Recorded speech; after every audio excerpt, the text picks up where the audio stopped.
Le congrès national des groupements de défense sanitaire se tient à Rodez depuis 2 jours. Près de 300 professionnels sont réunis pour cet événement. L'occasion pour nous de mieux comprendre le rôle des GDS. Nous avons posé 3 questions à Michel Combe, leur président. Les groupements de défense sanitaire, qu'est-ce qu'on? Ce sont des associations loi 1901, associations d'éleveurs, des éleveurs qui, il y a une soixantaine d'années, se sont regroupés parce qu'à l'époque, nous avions déjà des pandémies et des pandémies fortes, et notamment de la tuberculose partout en France, pour voir comment collectivement ils pouvaient, aux côtés bien sûr des vétérinaires et des pouvoirs publics, lutter contre cette pandémie. Comment fonctionnent les 86 GDS en France?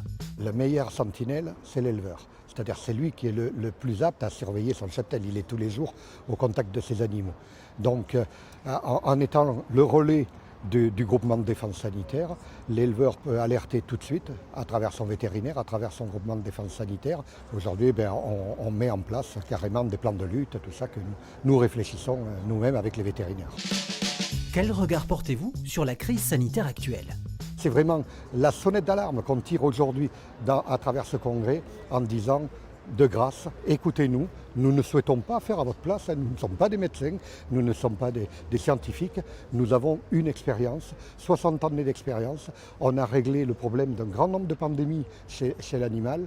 Je suis persuadé qu'on peut faire la même chose chez l'humain à l'avenir.